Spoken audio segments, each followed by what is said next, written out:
Hi, everyone. This is Coach Conrad Geringer, and this is episode 2 of Huddle Up with Working Triathlete. Today, we are speaking with Jason Zinser. Jason is one of the fastest big guys in triathlon. Last year, he won his age group at Clydesdale Nationals in Chattanooga, Tennessee, and he is based out of Nashville, Tennessee. And I've had the pleasure of working with him for close to a year. And today we're going to spotlight him and talk about his background and his experience and orientation towards triathlon.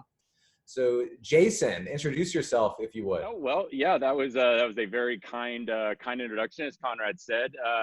Yeah, I've been a triathlete for going on just about 4.5 years now, and it's absolutely been great. It's allowed me to do so many wonderful things and see places, and obviously meet great friends and my current coach, which is Conrad. So. Been here in Nashville 10 years, and it's been a triathlon, and friends like Conrad have been a fantastic addition to living in a very active city. Nice. So how did you get into triathlon? I had I kind of had a background in collegiate athletics, but when I came to Nashville, I did what most people do post college is they try to find some kind of outlet for that to stay active. For some people, it's the gym. For a lot of people that still want the competitive aspect, it suddenly becomes weekend softball or basketball leagues. And for myself, I was just really lucky. I found my longtime roommate on Craigslist, who just happened to be training for Olympic trials in the 1500. And just by the nature of being friends and roommates, his name is Ryan Snellen, and he's in the Athletic Hall of Fame as a cross country and track runner for Belmont. Mm-hmm. And Conrad, I think you know Ryan. We've been out all together running. Done some running. Yeah. And I think by the nature of just being with him, he kind of invited me out to runs, and I know I had no business at that speed or where he was going to go. And I mean, just had some miserable runs, but it was just fun to go out and do that. Yeah. And then for context, what was his 5K PR? What did he run when you met him? Oh, I mean, it was obviously everything's relative. Everything's relative. Yeah. But I mean, he's, if he's looking, he's doing a mile, he's looking in the 4s. And I mean, if anything approaches a 5-minute mile, he's not a very happy camper. So just incredibly talented, and got a chance to do that with him. And just, like we do with our friends, we push each other. And when he saw that I kind of wanted to do a little bit more of that, and I was doing train sessions, he's like, you should just come out for a race, like we always do with our friends in triathlon or anything else. Yeah. And I said, I just don't know. And he finally convinced me to do my first running race ever. When I was in my kind of like late 20s, mid to late 20s, and it was the Mount Juliet half marathon.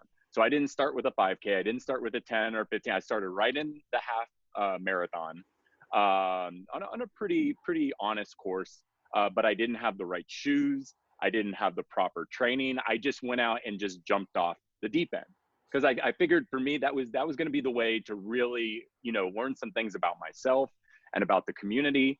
And I remember I was suffering. And I mean, it was a complete before compete kind of scenario for me. And I encourage that for everybody to think of it in those kinds of terms, unless you're coming from just a really serious athletic background. But it helped me a lot just to think I'm going to complete this and have a good time doing it before I ever get competitive with it. But I was out there and suffering, and it was mile 10. And a guy behind me by the name of Eddie Farrell, who the people in the Middle Tennessee triathlon community will know really well. He was competing at the time, and he came right up behind me and started talking to me about my background. And I had done some swimming, and I clearly had done some running. But he said, I kind of work with a triathlon group. You should just come out sometime. I mean, you already pretty much do everything anyway, and we could figure you out on the bike. And so I had never been on a road bike before in my life. I came from Southern California, where it was sort of like the BMX bike culture. Yep. So we did that, and kind of put it all together 2 weeks later. And I think within a month, I was doing my first triathlon, which I think was an Olympic distance in downtown Nashville. So I know that's a really kind of a long story of kind of how I got into it, but everything kind of built in pieces. Sure. And one interesting thing with you, and that I sort of see with a lot of the top triathletes out there, is you do have a sports background, including a collegiate sports background. So talk a little bit about that. Yeah. So my collegiate sports background, it's in baseball. It's helpful, but it's not the most. And Conrad and guys like Derek Stone and those guys will tell you it's not the most helpful. There are so many days that I'm behind Conrad or Derek or some of the other really elite runners on a run, wishing that my collegiate background was in running and not baseball. But I can tell you it helps tremendously, both from a fitness side and really from a structure and a discipline side, and enjoying having structure to your day. And it certainly doesn't hurt that I had years and years of getting up early in the morning kind of ingrained into me, where I knew my body, when I got up, my body knew it was time to work. Yes. And I think that helped tremendously, and just an appreciation for what it meant to be working towards something. Because I think that, so many times triathletes or any of us go out there and it has to be towards a race, and that's great. But for me, where it's always brought me a lot of joy is I'm always working just to get a little bit better, to make that next ride or that next workout just either a little easier, or what's the next step. So yeah, so I had going back, I had come from a baseball background in Southern California. I played at UCLA, and then later at North Carolina State. So just being around athletes all the time, because I know Conrad, you were at Vanderbilt, and we have friends that kind of have those backgrounds as well. I think anytime you're around just athletes in general, it just elevates what your appreciation for what athletic achievement is, and what it means to just be a part of a community where people are doing that. And that's just a fun way of life. Absolutely. And it's interesting because I think when one grows up playing sports and plays or competes at a pretty high level, they approach triathlon, kind of like you were saying, with a little bit more seriousness, or an understanding that, it's a lifestyle and it's a long-term commitment, and you have to put some effort every single day into achieving a goal. It isn't like, what if the Surgeon General recommends 3 sessions of exercise each week for 20 to 30 minutes. It's like, that's not going to cut it. Like, this is, if you want to reach your potential, it is something that you do every day. And it's an investment every single day. And if you put in the time and the work, you make progress towards a goal, and that's what we're wired to do. And it also attracts a good type of person. The achievers are nice to associate with. You sort of become the books you read and the people you surround yourself with. So it's, who do you want to surround yourself with? Well, and to your point, there's the people are great, not because of how athletic they are, or how well they bike, or how well they swim. It's really just the innate qualities that come with living that kind of lifestyle. I think you see in a lot of really good, and they're just fun. You can say they're just fun people to be around. Absolutely, for sure. And so moving on to your triathlon experience, or your athletic sort of prowess, so how tall are you and how much do you weigh, first of all? I'm 6'6.5", and I am currently coming in about 215 pounds. Okay, so you'd lean down a little bit, actually. I did. So when I started, I was my lifestyle was really powerlifting. I was 6'6.5", 260 pounds. I had come from a Division I background where they were testing body fat all the time, and my body fat was still staying around the 6%. range. And I was always, so when when I say, 215, 240, 260, I mean, I was very vigilant about making sure it's the right kind of functional weight. It's just, for people that know me, they can see it's very, over a 6.5 frame, it's very well distributed Yes, in terms of, it's so proportioned. Yes, you're yeah. not lanky at all. Yeah, Enormous. it's more, well, it's more of a it's more of a swimmer's build. Yes, But I've good way. always been very conscious of it. And I mean, I'm sure coaches, I've talked to coaches where they've really gotten into the weight debate. I mean, that debate's never gonna, it's never gonna go away. No. The weight debate, and it's a very unique, subject for larger athletes. Depending on, and there's a lot of variables depending on, what your goals are, what you want to achieve. But my benchmark for being a larger athlete, it's always been, is it functional? Right. Is it functional, and is it healthy? And if there's a certain goal that I think I need to hit, every week I ask myself, is it the right goal? And am I going about achieving it the right way? And if things start to not to mesh up with those benchmarks, I will consult my coach. I will just kind of talk to myself and reevaluate what I'm going to do. So I've always been real happy with the size, and just being comfortable being a larger athlete out there with everybody. Right. And so for context, so you're bigger than a lot of triathletes, but you also are one of the fastest. So, for example, last year, Clydesdale Nationals, maybe just talk a little bit about that race and sort of how you performed. Yeah, so that race, and a big shout out to Working Triathlete and you for helping me get there, because I think it was probably six weeks before that race, I had realized that my bike just wasn't where it needed to be. And really, we were talking, I think, at the lake, and I really said, hi, I know I need the help. I know I can't do this on my own and structure it. And so we kind of recommitted back to the bike. But for those that may not be familiar, Clydesdale and Athena, and Conrad, correct me if I'm wrong, but it's a category that USA Triathlon has for larger athletes. Now, usually, they divide their races by distances. So you have your sprint, your duathlon, your Olympic, now your 70.3 distance. But there is one category that they have chosen to create for larger athletes. And now for men, it's by weight, and same for women. For men, it's 220 pounds or over. It doesn't matter how tall or short you are. It's just 220 pounds. For women, I believe it's 165. Part of the reason I'm here today is because I've never asked a female triathlete her weight.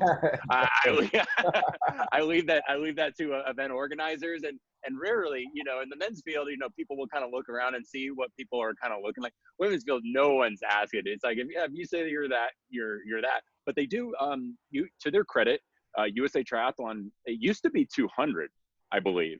It used to be 200, and now as bigger athletes are starting to get faster, they increased it by 20 pounds. And I mean, you can tell everybody 20 pounds is on any frame is a lot. So yeah, and I've throughout my triathlon career so far, I've hovered really anywhere between 205 and 230. Right now, I'm kind of in a sweet spot where I can go up, I can go down, and still make sure it's healthy weight. But yeah, so going into the race, I felt like I had really good bike fitness. It was in Chattanooga, Tennessee. It's an Olympic distance race, and they had chosen the Chattanooga waterfront race for it. And it's a race that athletes throughout Middle Tennessee and the South all kind of targeted. Chattanooga, if you haven't been there, it's gorgeous. It's almost always great race conditions. Team Magic puts it on. It's a really fantastic race. And it so happened that I could apply for this extra designation, and it went pretty well. We did pretty good. I kind of hit where I needed to get. I think think we were averaging somewhere around like 290 watts, which for my FTP at the time was up there. Wasn't 100%, but it was kind of in the right target, and swam well, ran pretty well. It was fun. My parents were there. It's their the only race they've ever been to, and finished first in the I think it's the 39 and under category. They chop it up. They chop it up half. It's 40 and over and 39 and under. So yeah, so got some fun podium picks, which are always fun. But I mean, honestly, I would have had fun, even if I just had a really nice finish, and somebody else had a really wonderful day and won. But you get the medal, you get the gold medal, and you get the swag. And I'd lie if I told you that wasn't fun too. Yeah. No. So I mean, so essentially, you won your age group national champion. So yes, yeah. So Similar to well, I had to after you. And yeah, your FGP did get pretty darn high in that ramp up, and I think it was like mid 300s, and Yep. so you have the ability to put out power, but on the bike, but you also have the ability to run very well. And so at 220-ish pounds, I think your open 5K PR is it's sub 17, right? Didn't you run sub 17 once? Yeah, I think on a track I was like 16:30. 16:30 or less, and then open it was a little bit closer to 17. But yeah, no, it broke 17 both ways. I mean, and that's it's not easy. It's it does take a little bit and a lot of vigilance too. Yes. And so one interesting point of comparison. So Nick Barr, he has received some attention over the last couple of months. So he was essentially a bodybuilder, sort of like a fitness guy, and who focused on lifting essentially, or maybe it was a sort of a type of CrossFit approach. And he was massively popular in that sector of fitness, and YouTube channel, bunch of endorsements. I haven't looked at his Instagram, but I'm sure he has millions of followers, and he's getting a lot of attention because at 190 pounds, which is 30 pounds less than you, he did an Ironman. He did Ironman Florida around 11 and a half hours, which is a great debut. That's a great time. And he did a 5K time trial, and he went, I think, just under 19 minutes. Maybe it was like 18:45 or 18:50. So it's interesting because he's getting a lot of attention for this. Meanwhile, here is somebody who has 30 more pounds and is, faster. So it's interesting to think about that. So I always joke you should start a YouTube channel and start. Yeah. Well, and it's always a thing that I think about. No matter what you do, someone will always be faster. I mean, I guarantee out there right now, just law of averages, there is probably somebody who's 6'7", 240 pounds, who just runs like a deer, and can bike and swim and do all that stuff. And so I never, it's I forget, I can't attribute this quote, but it's a comparison is the thief of all joy, and I use it sometimes to let it motivate me towards the next thing. But yeah, when it comes to time, I mean, it's fun locker room talk and out on the bike kind of talk.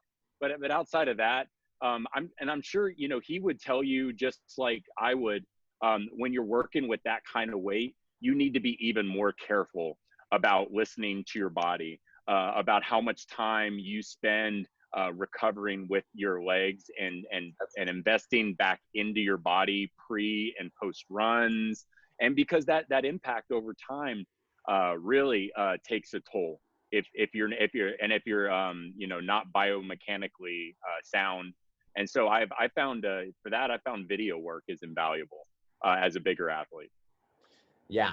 I mean, it's important to be efficient, especially if there's more pounding. You have to be extra careful. And one thing that you're definitely good at is doing all of the little things. So before every swim session, I know you take the bands out and you do the shoulder sort of rotator cuff routine. Yeah.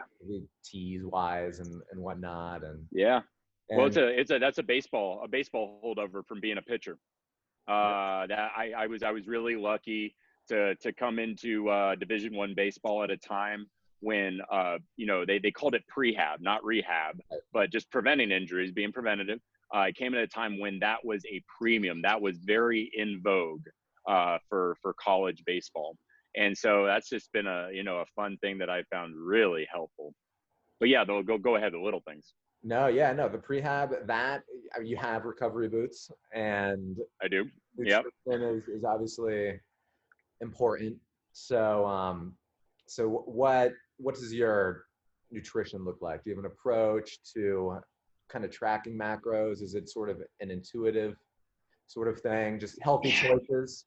it is. I think it's more healthy choices. I mean, I'll keep an eye on the numbers sometimes, but to be honest, I mean, I don't need my journal to tell me that I'm operating at a deficit or I didn't eat right today. And I think when you we can all get to the point very quickly on dialing in and checking in with ourselves on how we feel.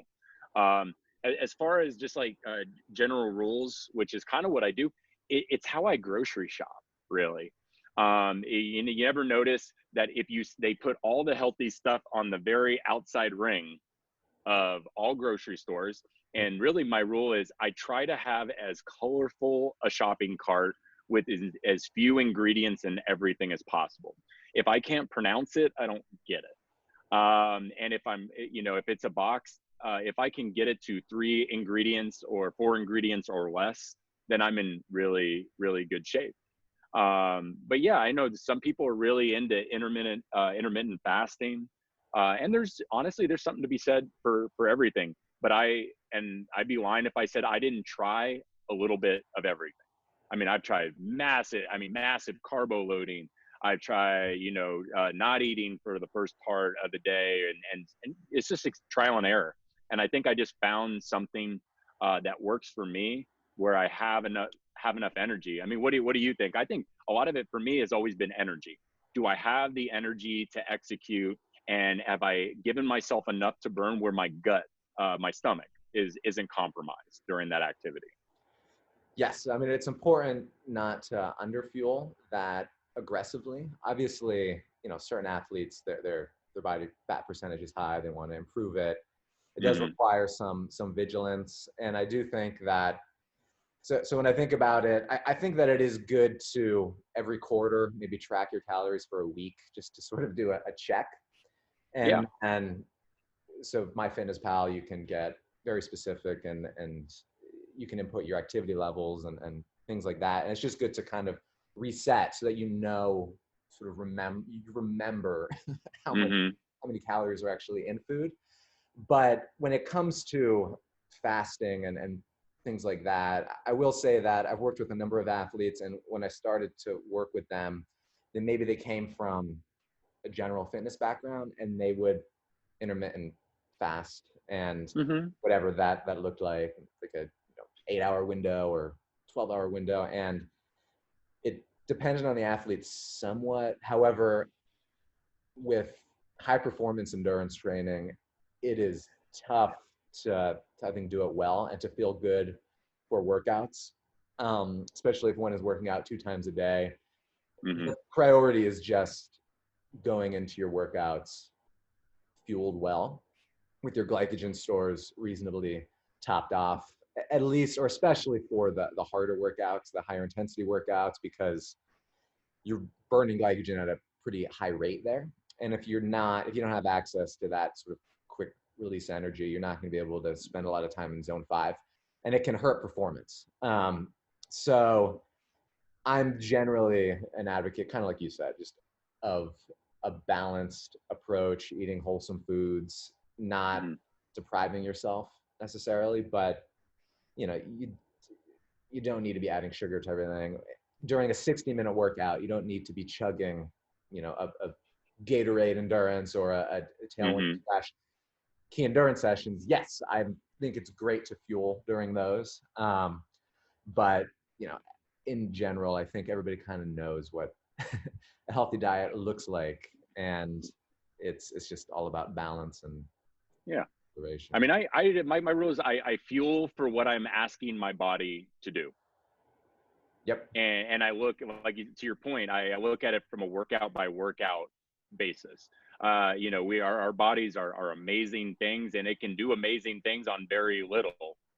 But you know, I always just say, I look at what the prescribed workout is, like, 60, is it 60 minutes? Is it 90 with intensity intervals?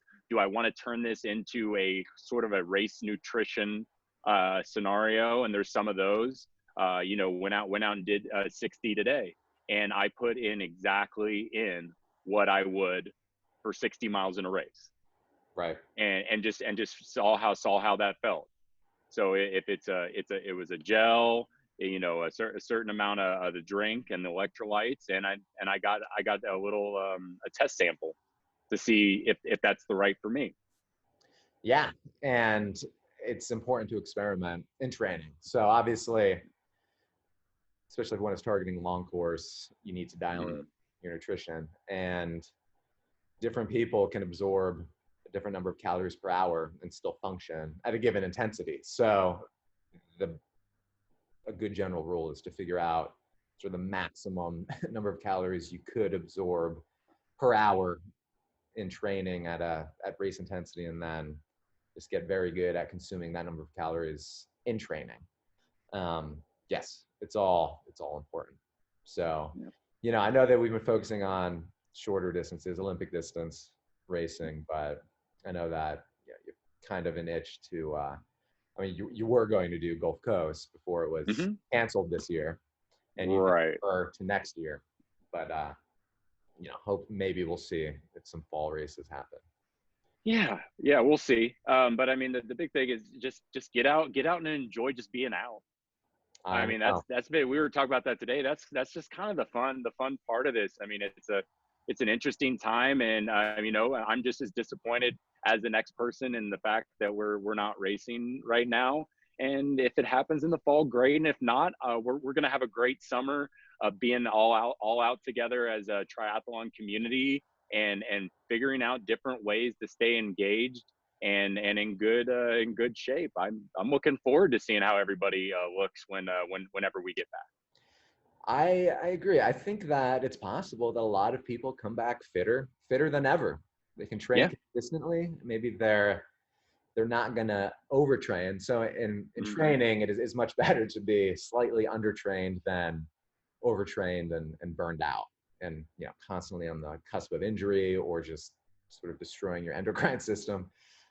So this is a good opportunity for people, I think, to be consistent. The ones who, you know, have that drive, either they enjoy training or, you know, it's just an important part of their lives that they continue.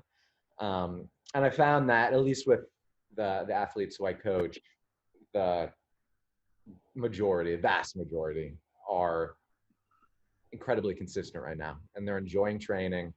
And very few people are, it seems, affecting it's not, the lack of racing is not hurting their ability to, you know, get in some decent training. So we'll see. I think that the swim is a different thing. The swim, everybody, a lot of people are duathletes right now. and that's really gotta, I mean, I'd imagine, I know the people that really miss swimming, of which I would count myself one. I mean, I absolutely love being in the water. Are starting. It's about the right time of year, about the right temperature in Middle Tennessee. We're finding ways to get out consistently, but it's you know, it's not easy.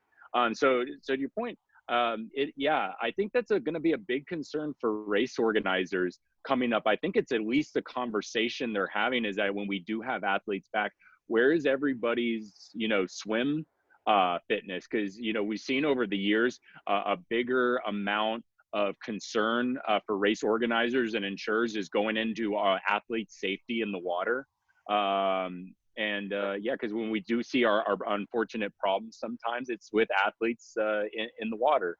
So I know that has to be a little bit of a concern, but hopefully for those of us that are getting in the water, we'll get a little bit of an advantage out front. Yes, we'll see. Now, it is a big concern, especially for Ironmans or 70.3s. A lot of people sign up for those over Mhm. a year out, approximately. A lot of people Sure. do that, including bucket listers who really they aren't strong swimmers. So it will be interesting to see how Ironman approaches that, especially if races happen in the fall.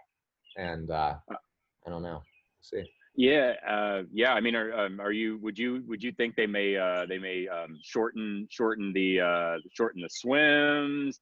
Do you think some swims will get eliminated just because they'll lower the bar on the difficulty level of where I, they're going to call it?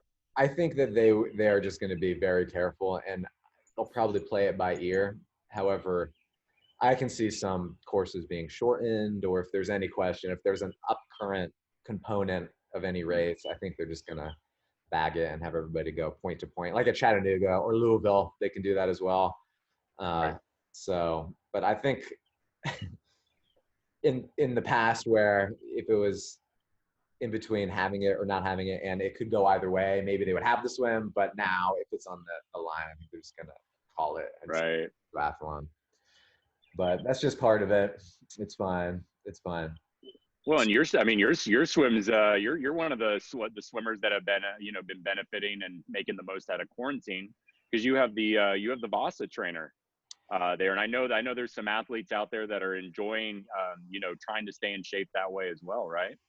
Absolutely. And it's funny because with the Vasa, so the Vasa Swim Erg is a indoor swim trainer essentially. So you basically sit on your stomach and it mimics the swim stroke. It looks sort of like a row machine, two hands, two paddles, and you could do the freestyle stroke.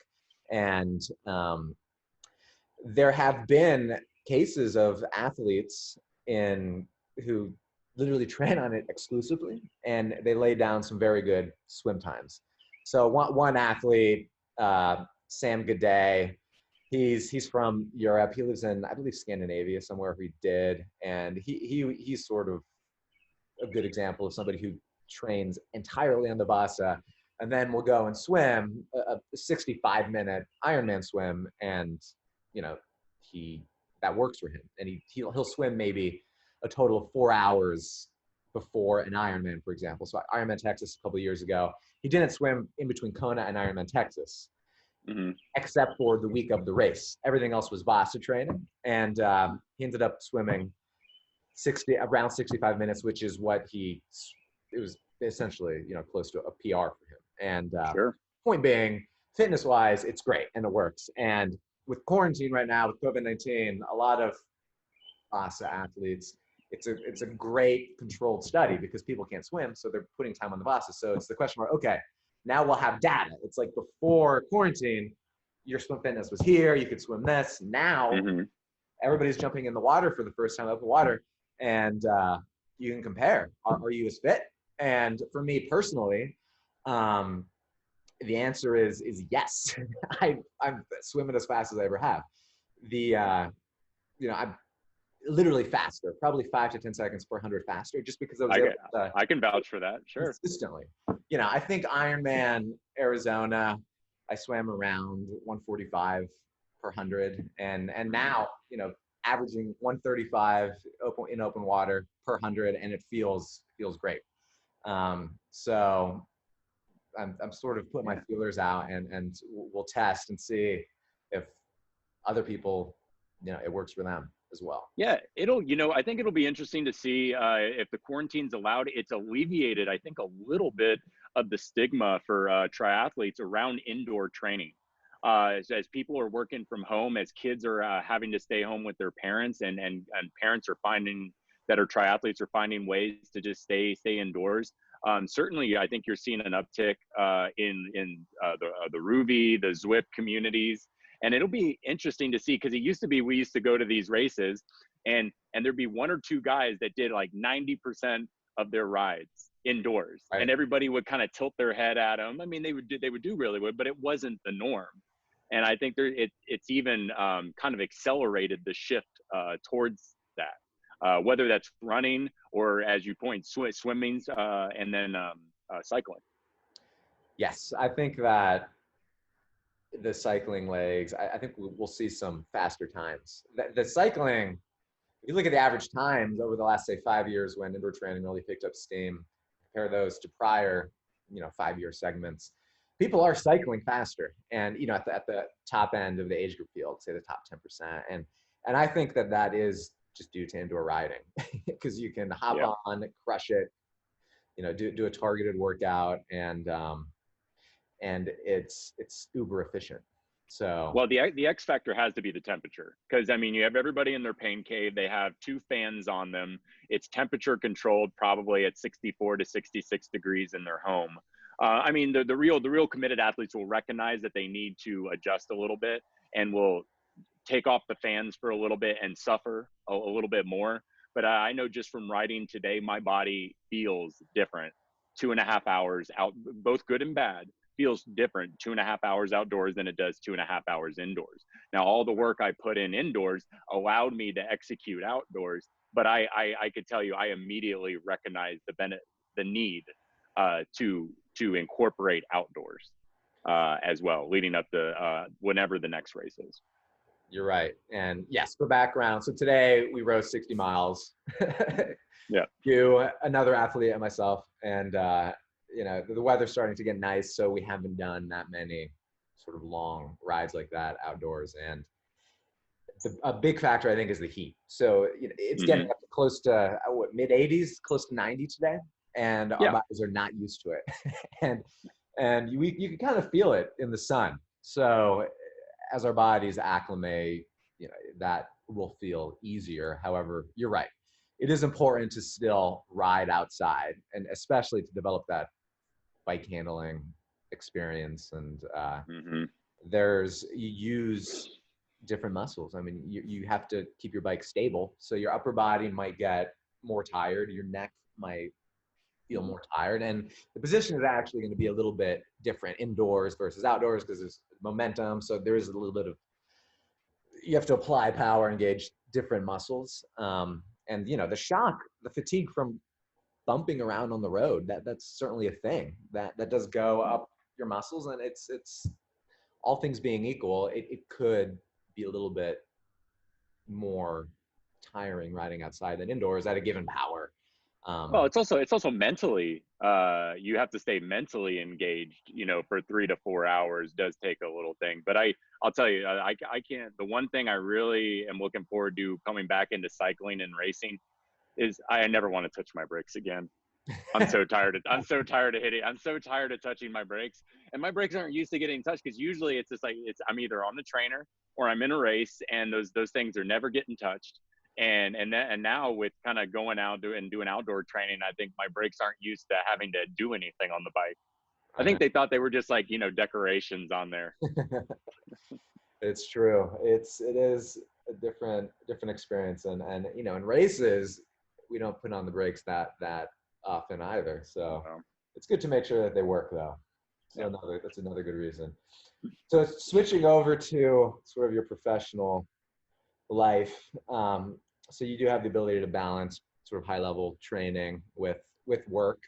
So now you have your own company right now. You're sort of, well, I guess talk about that a little bit, and maybe we can talk about scheduling workouts and when you're busy at work. Yeah, I'll tell you where I think I kind of have a nice perspective is because I've worked both in full-time positions, the traditional, a little more the 9 to 5 world, and then I have worked. What I currently do is consulting, and consulting, as you know, as its own, you kind of more or less make your own hours. You try to keep structure, but I've done that and been a competitive triathlete in both those capacities, with those kinds of restrictions and I would say those kinds of opportunities schedule-wise that I had.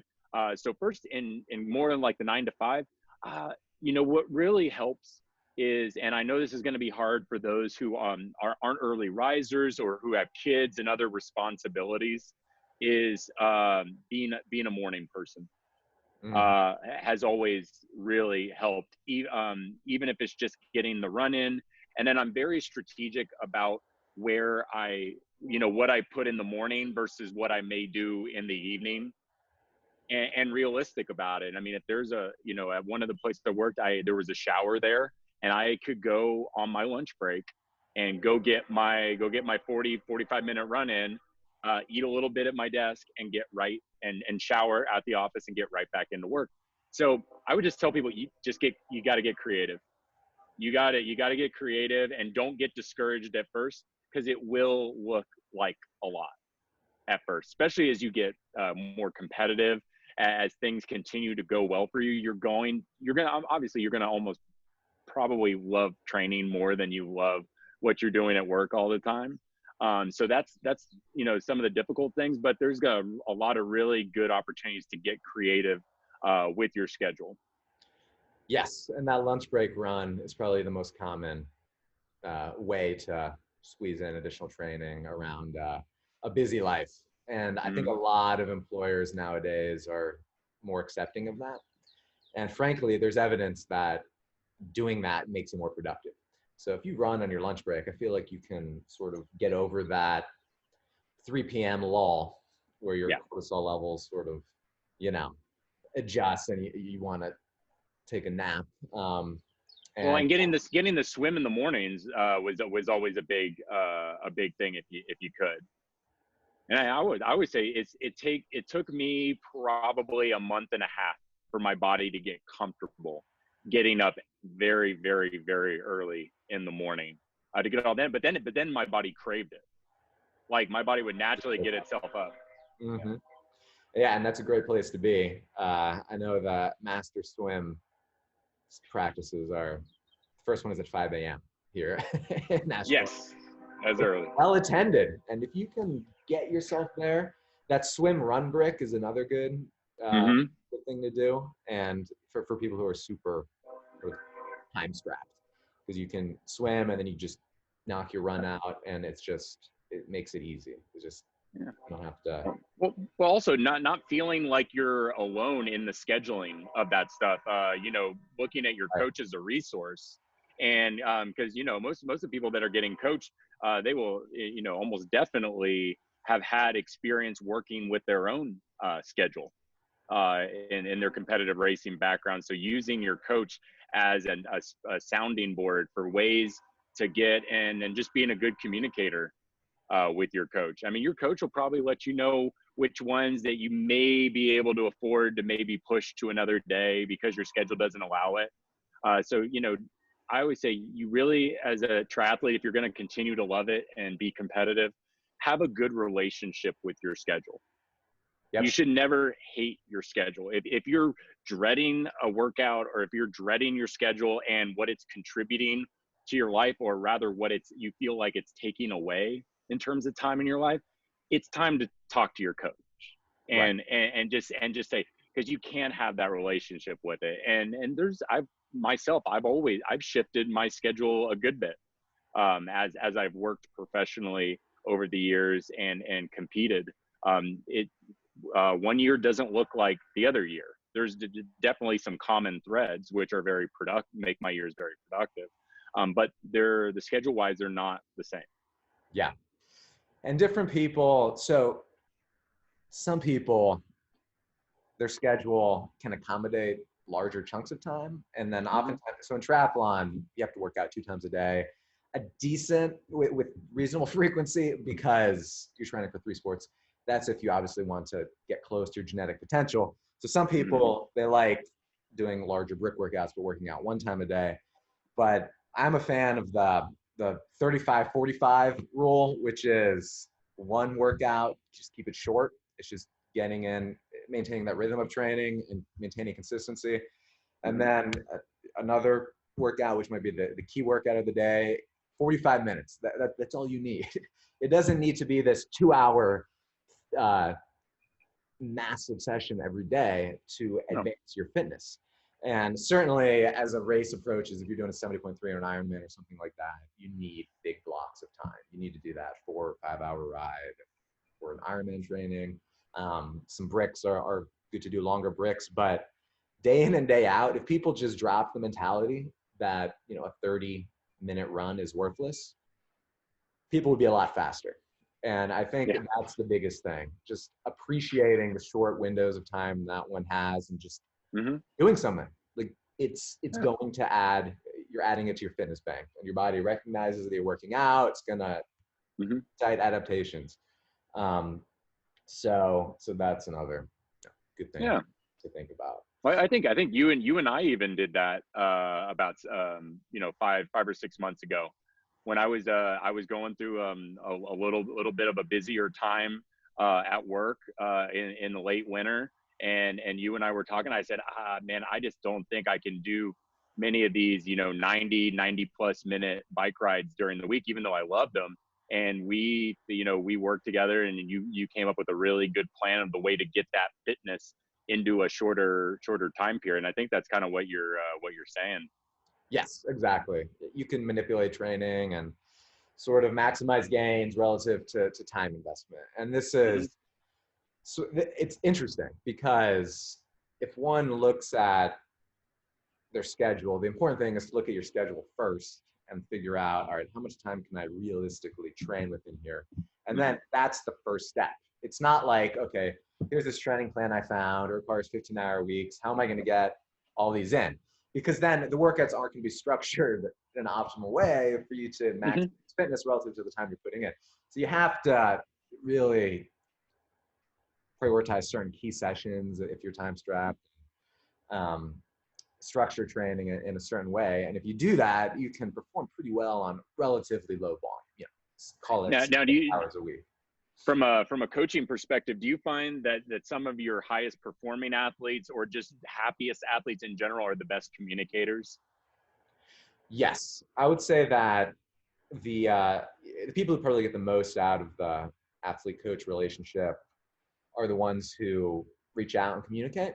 And I will say that obviously the ones who perform best also do the workouts. So have something to talk about. One needs to do the Mm-hmm. workouts, especially the key workouts, because those are the ones we really need to track. So, Right.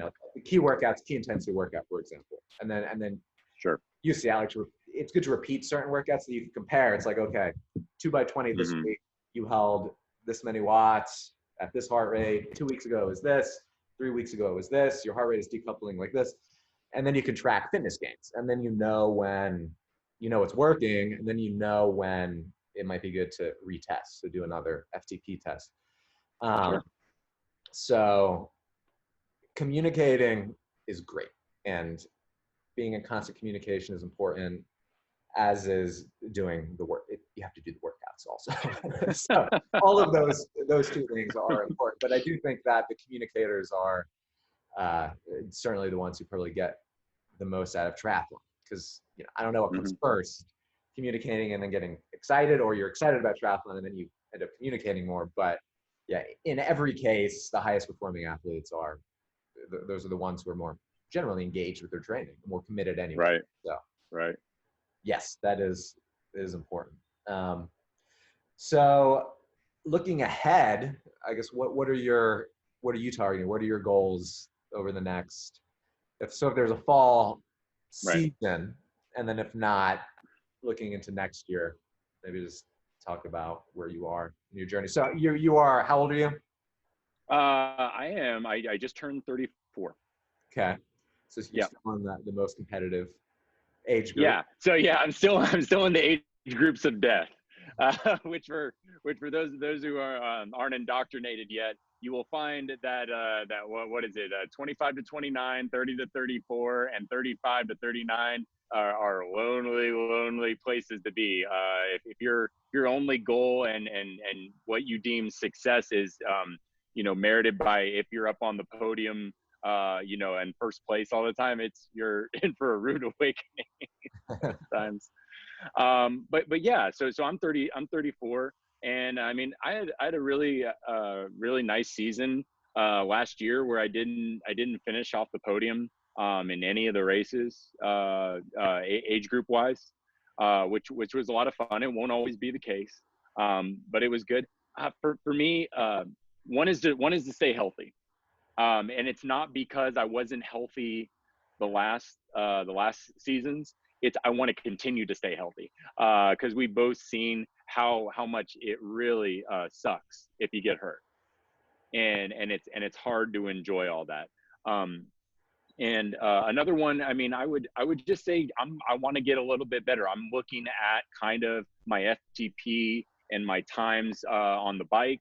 I'm looking at my run fitness. I'm looking at my swim, and I'm just trying to be the most efficient triathlete possible.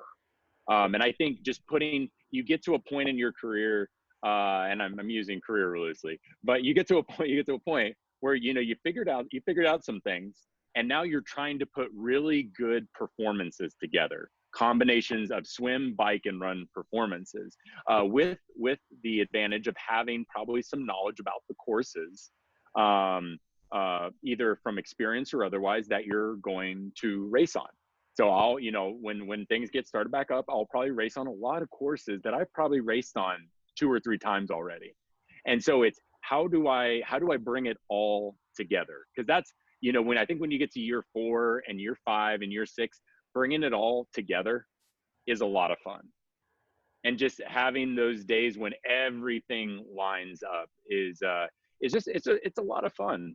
And I think for me, those are the kind of goals. I want a couple races where everything lines up really well. I want to be as professional as possible in terms of just how I conduct myself, how seriously I treat the training, and I treat race day and stuff, because that's just that's where I get part of my joy from the sport.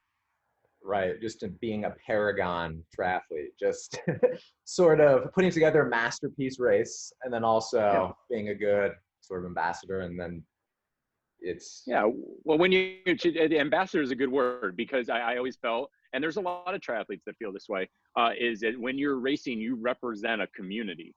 We're all representing one another, and triathlon is a fantastic sport. And every time I race, I am so thankful to be able to have an outlet for what I love to do and who I love to do it with. And I treat that with a lot of respect. And I mean, I have fun, but I take what it represents to me seriously. Yes, beautiful. Good. And on that note, we can end with some rapid fire questions. Okay. Just fun questions that are... Oh, okay. But so pre-race meal. Do you have a pre-race meal in the morning, or maybe the day before? How do you like it depends. So it's not consistent.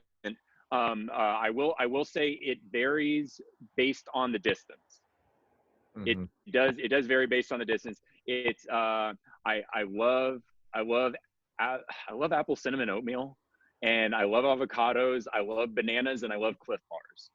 I think I love like the coconut chocolate Cliff Bars, and like those are my go-tos. I think you get conditioned with the taste in your mouth that lets your body know it's time to race.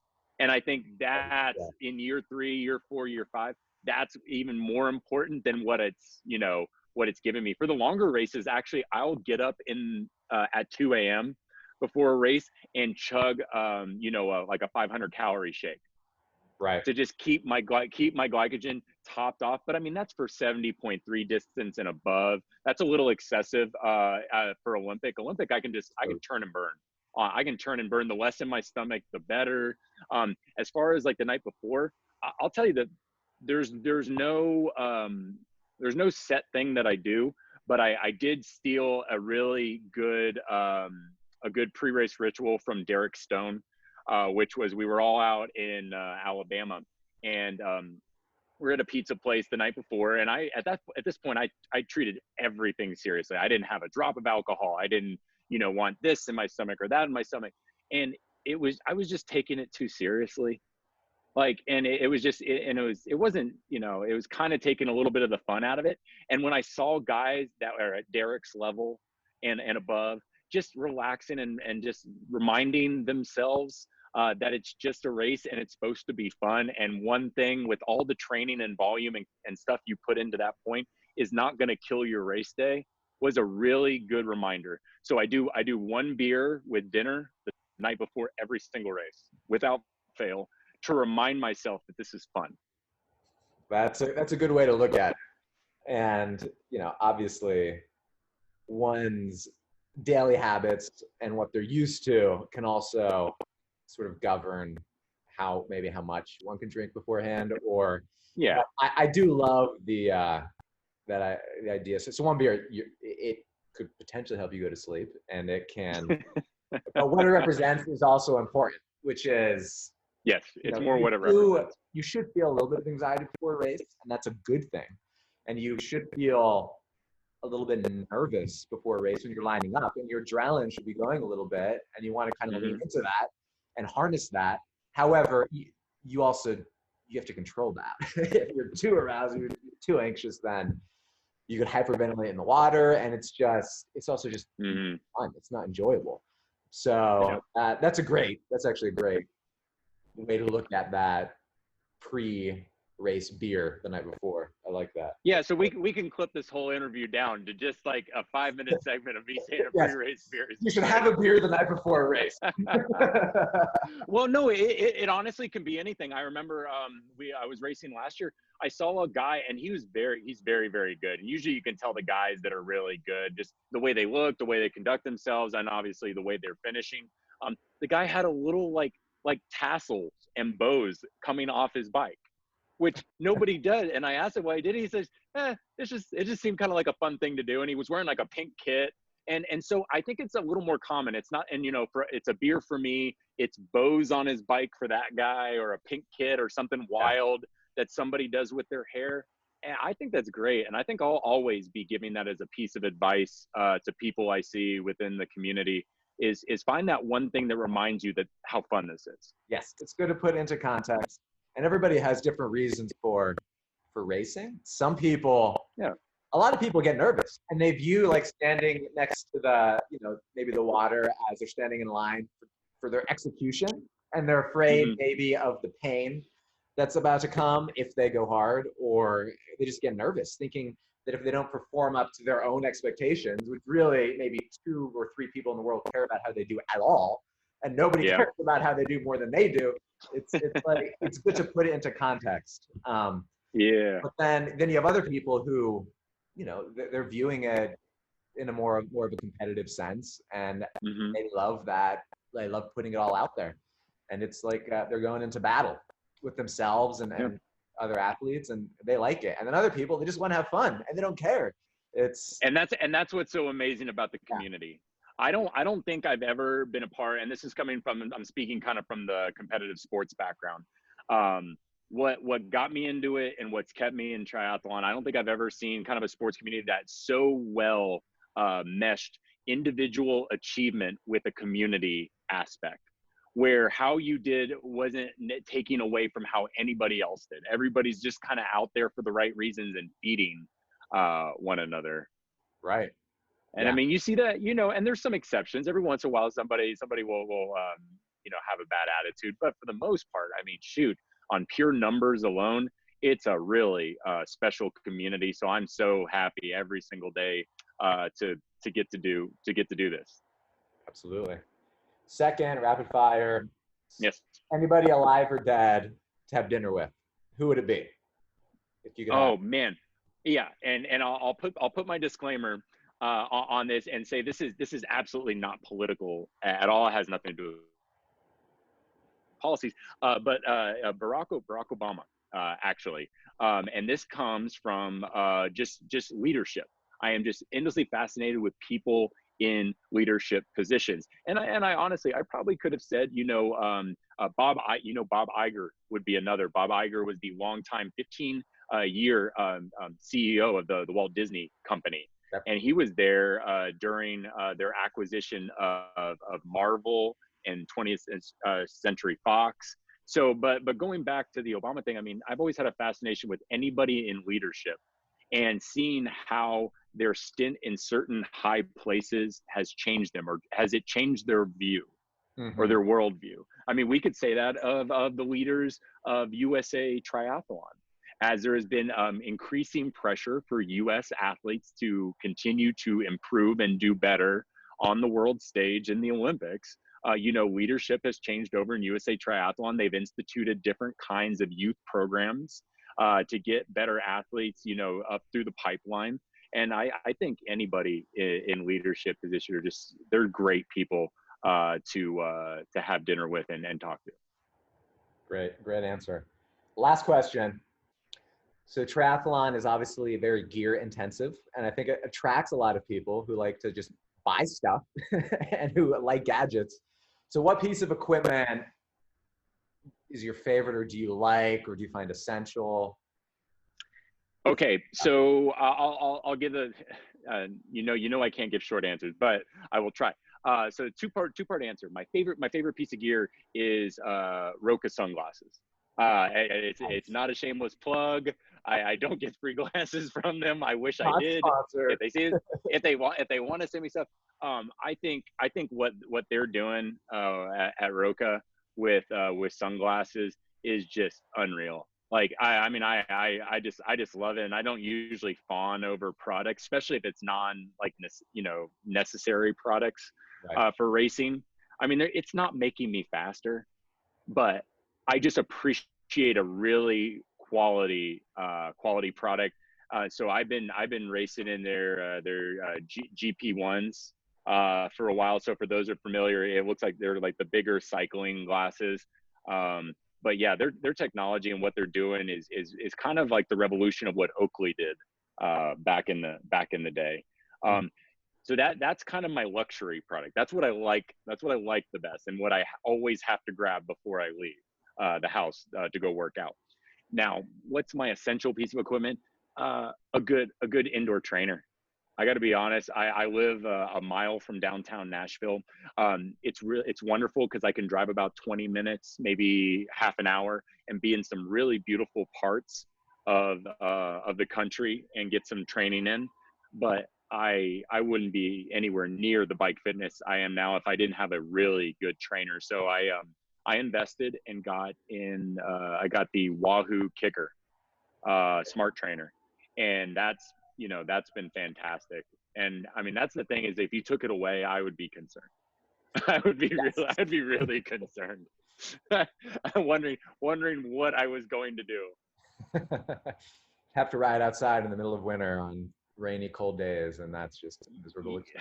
Yeah, because I want to say, gosh, it sounds bad. Like 90% of my rides are indoors. Yeah. 95. Well, the thing is, when you look at it from a time-saving perspective, it's just not even close. I mean, getting ready to ride would take up 50% of, the duration of the ride itself. If you're riding outside, you got to get your helmet, you have to gather everything, check your bike, put air in the tires, get your nutrition all situated and on the bike. Whereas if your bike just lives on your trainer in your bike room or your spare bedroom or whatever, roll out of bed, groggy, grab coffee, put it right, on the desk next to the bike, hop on, spend 20 minutes warming up in the morning, and then knock out your workout and you're done.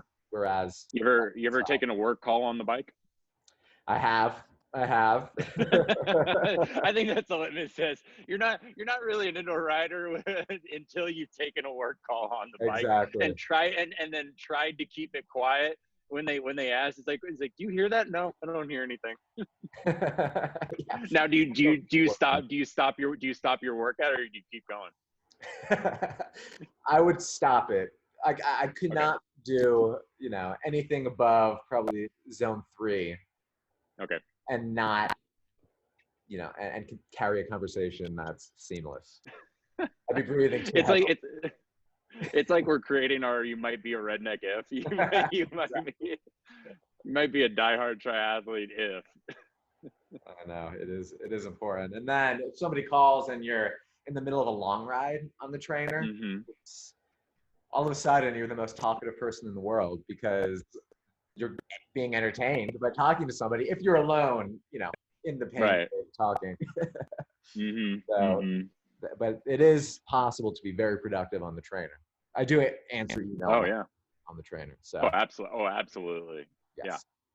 You have to multitask in the right kind of workouts. You multitask on the trainer.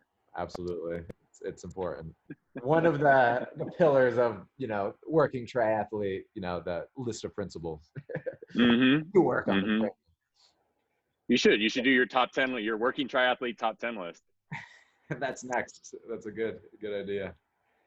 Well, cool. Well, thanks for hopping on the Yeah, call and talking. I think that sure. Thanks the for having me. conversation was good. Hopefully, people will get something out of Yeah, come to Nashville. Come see us when this is all over. it. Exactly.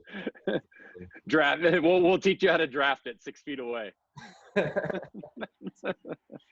All right, man. Well, you have a wonderful weekend. We'll talk soon.